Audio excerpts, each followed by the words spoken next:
Hi friends நம்ம 3 நாளாக வீடியோவே போடலை. நிறைய பேர் வந்து பார்த்தீங்கன்னா ஏன் வீடியோ போடல, அம்மாவுக்கு என்னாச்சுன்னு சொல்லி கேட்டிருந்தீங்க. ஏன்னா லாஸ்ட்டாக வந்து அம்மாவுக்கு உடம்பு சரியில்லைன்னு சொல்லிட்டு தான் நான் வீடியோ போட்டிருந்தேன். அம்மா ஹெல்த் எப்படி இருக்குது அப்டேட் பண்ணுங்கள், வீடியோ போடலனா கூட பரவாயில்ல, என்னன்னு சொல்லிட்டு அட்லீஸ்ட் அப்டேட்டாவது பண்ணுங்கள், கமெண்டாவது போஸ்ட்டாவது போடுங்கன்னு சொல்லியிருந்தீங்க. ஆக்சுவலி அம்மாவுக்கு வந்து பார்த்தீங்கன்னா உடம்பு சரியில்லை ஃப்ரெண்ட்ஸ், ஐசியூவில் வச்சுருக்கோம். 4 நாளாக வந்து பார்த்தீங்கன்னா ஐசியூலே தான் இருக்கிறாங்க. இப்போ தான் வந்து பார்த்தீங்கன்னா கொஞ்சம் கொஞ்சமாக நார்மல் வார்டுக்கு மாற்றலான்ற மாதிரி சொல்லிட்டு இருக்காங்க. இப்போ ஓரளவுக்கு பரவாயில்ல ஃப்ரெண்ட்ஸ். ஸோ நாங்கள் ஆக்சுவலி ஞாயிற்றுக்கிழமை அன்னைக்கு ஹாஸ்பிட்டல் கூட்டின்னு வந்தோமா, அப்போ வந்து அவங்கள உடனே பார்த்துட்டு வீட்டுக்கு போங்கன்னு சொல்லிட்டாங்க. ஆமாம், நல்லா இருக்குன்னு சொல்லி அனுப்பிட்டாங்க. சிடி ஸ்கேன் பார்த்துட்டு கிட்னி டாக்டரை பார்க்கணும்னு சொல்லி அனுப்பிச்சாங்களே. ஆமாம். ஸோ நாங்கள் வந்து வெட்னஸ்டே வந்துக்கலாம் அப்படின்னு மாதிரி தான் நாங்கள் நினச்சோம். அதுக்கப்புறம் என்னாச்சுன்னா நாங்கள் வீட்டுக்கு கூட்டு போனோமா, அன்றைக்கே வந்து நைட்டு ரொம்ப ஜுரமாயிடுச்சு ஃப்ரெண்ட்ஸ். குளிர் ஜுரம் மாதிரி ரொம்ப வந்து அப்படியே கை உதறி அப்படியே இப்படி தூக்கி போட்டு ரொம்ப ஜுரம் வந்து. ஆமாம், ரொம்ப ஜுரம் அதிகமாகிடுச்சு. ஆமாம். அதுக்கப்புறமா வந்து நாங்களும் டேப்லெட்லாம் போட்டு பார்த்தோம். இருந்தாலுமே அவங்களுக்கு வாமிட்டு கண்டினியூஸாக வாமிட் வந்து அதுக்கப்புறம் ரொம்பவே உடம்பு முடியாத போயிட்டாங்க. ரொம்ப மயங்கி கீழே விழுற அளவுக்கு வந்து பார்த்தீங்கன்னா போயிட்டாங்க. சரின்னு சொல்லிட்டு மறுபடியும் நாங்கள் ஹாஸ்பிட்டல் வந்து சேர்த்தோன்னா அவங்களுக்கு பிபி வந்து ரொம்ப லோ ஆயிடுச்சு ஃப்ரெண்ட்ஸ். அப்படியே 65 அது மாதிரி வந்து பார்த்தீங்கன்னா ரொம்ப லோ ஆயிடுச்சு, வந்துருச்சுன்னு சொன்னாங்க. ஆமாம், பிபி வந்து இது மாதிரி லோவானா பிரச்சனை கிரிட்டிக்கலாக இருக்கிறாங்கன்ற மாதிரி சொல்லியிருந்தாங்க. ஏன்னா சுகருமே வந்து அவங்களுக்கு 400க்கு மேலே இருந்தது. பிபி ரொம்ப லோ ஆயிடுச்சு. அவங்களுக்கு வந்து உட்காரவே முடியல, இதுவே இல்லை. அவங்க உடனே வந்து ஒரு 4-5 பாட்டில் குளுக்கோஸ்லாம் ஏற்றி பார்த்தாங்க. அப்பயுமே வந்து பார்த்தீங்கன்னா அவங்களுக்கு பிபி இன்க்ரீஸ் ஆகவே இல்லை. பிபி இன்க்ரீஸ் ஆகிறதுக்கு தனியாக ஒரு மருந்து போட்டு அதுக்கப்புறமா வந்து பார்த்தீங்கன்னா இவ்வளோ நாளாக வச்சுருந்தாங்க. இப்போ பிபி வந்து பார்த்தீங்கன்னா ஒரு நார்மல் ஆயிடுச்சு. அந்த ஊசி வந்து பார்த்தீங்கன்னா அவங்க போடலை, பிபிக்குன்னு தனியாக ஒரு மருந்து கொடுத்தாங்களா, அதெல்லாம் வந்து போடலை, நிப்பாட்டிட்டாங்க. இப்போ கொஞ்சம் ஓகே தான் ஃப்ரெண்ட்ஸ். ஆனால் இன்னுமே ஐசியூலே தான் இருக்காங்க. நாளைக்கு இல்லை நாளன்னைக்கு வந்து பார்த்தீங்கன்னா நார்மல் வார்டுக்கு மாற்றுவோன்ற மாதிரி சொல்லியிருக்காங்க. சுகர் வந்து இன்னும் கண்ட்ரோல் ஆகவே இல்லை. இன்னுமே வந்து இன்சுலின் ஊசிலாம் போடுறாங்க. இன்னுமே 200, 231, 32 அது மாதிரி தான் இருக்கே. ஸோ அதனால் அதெல்லாம் வந்து பார்த்துட்டு சரியாயிட்டா தான் வந்து பார்த்தீங்கன்னா வீட்டுக்கு வருவோம். வீட்டுக்கு வந்தோன்னா அதுக்கப்புறம் விலாக்லாம் போடலாம். ஏன்னா ஒரே டென்ஷனாக இருந்துச்சு. நார்மலாக உடம்பு சரியில்லைன்னா கூட ஏதாவது போவோம், பார்த்துட்டு வந்து ஏதாவது வீட்டில் வேலை சேர்த்து விலாக் எடுத்து போடுவோம். இப்போ நாங்கள் 2 பேருமே வந்து பார்த்தீங்கன்னா ஒரு ஆள் இங்கே ஒரு ஆள் அங்கே அது மாதிரி தான் வந்து பார்த்தீங்கன்னா இருந்துகிட்டு இருக்கோம். ஏன்னா அம்மா வந்து ஐசியூவில் இருக்கிறதுனால ஒரு அட்டெண்டர் கூட நான் வந்து பார்த்தீங்கன்னா இருக்கேன். இங்கே பகலில் வந்து நான் இருப்பேன் ஃப்ரெண்ட்ஸ். காலையில் ஒரு 9 மணிக்கு வந்தேன்னா 9 மணிலேருந்து ஈவினிங் ஒரு 6 மணி வரைக்கும் வந்து பார்த்தீங்கன்னா நான் இருப்பேன். அப்புறம் பேபி வந்து ஒரு 6-7 மணிக்கு வந்தாருன்னா அதுக்கப்புறம் நைட்டு ஃபுல்லாக வந்து பேபி இங்கே ஸ்டே பண்ணி பார்க்குற மாதிரி இருக்குது. நான் மறுபடியும் வந்து என்னை கூட்டும் போய் வீட்டில் விட்டாருன்னா அத்தை வந்து வீட்டில் இருக்காங்க இல்லையா, அவங்களுக்கு வந்து ஆன்ஜியோ பண்ணியிருக்காங்க. உடம்பு சரியில்லைன்னு வந்திருந்தாங்க இல்லையா, வீட்டில் நான் தான் பார்த்துட்டு இருந்தேன்.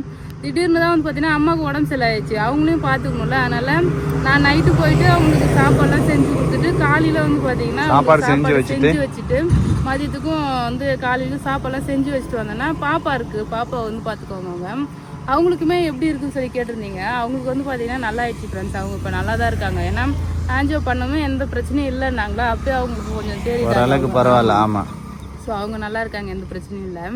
அம்மாவுமே வந்து பார்த்தீங்கன்னா இப்போ கொஞ்சம் கொஞ்சமாக அப்படியே தேத்திட்டு வராங்க.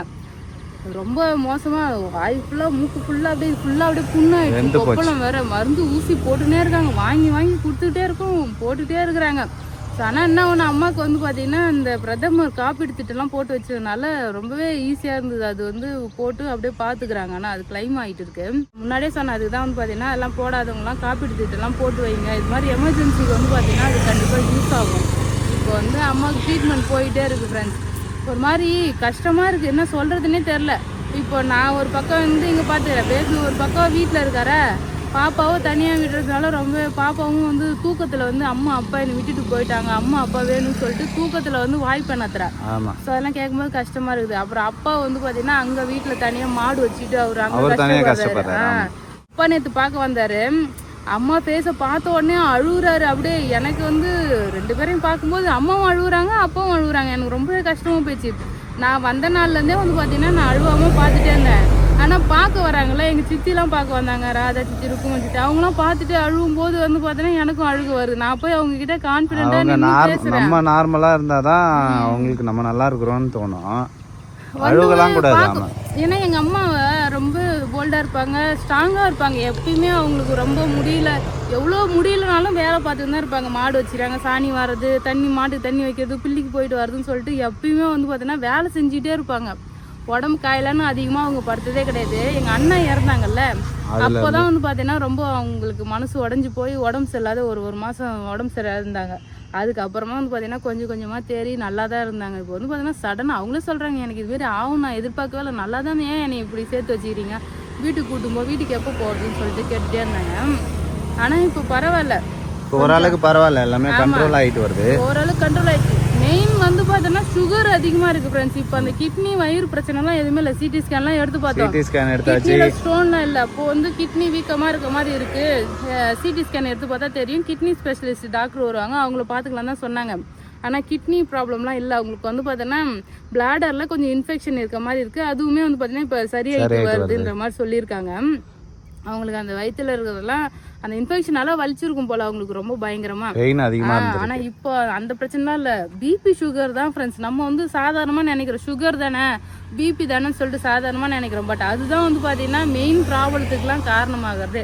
ஸோ சுகர்லாம் இருந்ததுன்னா கண்ட்ரோல் பண்ணுங்க ஃப்ரெண்ட்ஸு. ஃபுட்டு மூலியமா வந்து பார்த்தீங்கன்னா கண்ட்ரோல் பண்ண. எங்கள் அம்மா கிட்ட சொல்லிகிட்டே இருப்பேன், சக்கரைலாம் கம்மியாக போட்டு சாப்பிடுமா, 3 வேளைக்கும் சாப்பாடு சாப்பிடாதுன்னு சொல்லிட்டு நான் அந்த சம்பா கோதுமை ரவெல்லாம் வாங்கி போய் கொடுப்பேன். உப்புமா கிண்டி சாப்பிடுங்க, அப்புறம் அந்த இதெல்லாம் இருக்குல்ல பொங்கல் வைக்கிறதுக்கு தெனை, அது மாதிரிலாம் வாங்கி போய் கொடுப்பேன். அவங்க வந்து பார்த்தீங்கன்னா வேலை செய்ய மாட்டாங்க. மாடு இருக்கிறதுனால அந்த மாட்டு பின்னாடியே வேலை பார்க்கறதுனால அவங்களுக்கு அவங்களோட செல்ஃப் கேரே பண்ணிக்கிறதுக்கு தெரியல, பண்ணவும் மாட்டுறாங்க. சொன்னாலும் வந்து பார்த்தீங்கன்னா புரிஞ்சிக்க மாட்டாங்க. இது மாதிரி ஒரு உடம்பு சரியில்லாத கிரிட்டிக்கலாக சீரியஸாக வரும்போது தான் வந்து பார்த்தீங்கன்னா ஆமாம் நம்ம இதை பண்ணியிருந்துருக்கலாமோன்னு சொல்லிட்டு அவங்களுக்கே வந்து பார்த்தீங்கன்னா தோணுது. ஸோ அதனால் நம்ம மாதம் செக்கப் போகணும். அவங்களுக்கு சுகர் வந்து இருந்தே ஒரு 3 வருஷமாக சுகர் இருக்குது.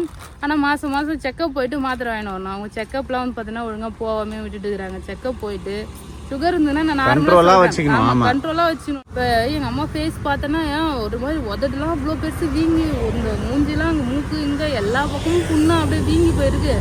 பார்க்கவே வந்து பார்த்தோன்னா ரொம்ப கஷ்டமாக இருக்குது. ஸோ இப்போ கொஞ்சம் பரவாயில்ல ஃப்ரெண்ட்ஸ், அவங்க ஓகே நல்லா தான் இருக்காங்க. இப்போ ஐசியூவில் தான் இருக்காங்க. நார்மலுக்கு மாற்றிட்டு அதுக்கப்புறமா வந்து பார்த்தீங்கன்னா டிஸ்சார்ஜ் பண்ணுவோன்னு சொல்லியிருக்காங்க. எனக்கு தெரிஞ்சு ஒரு திங்கக்கிழமைக்குள்ளே டிஸ்சார்ஜ் பண்ணிவிடுவாங்க. சண்டே இல்லைன்னா மண்டே டிஸ்சார்ஜ் பண்ணுற மாதிரி சொல்லியிருக்காங்க.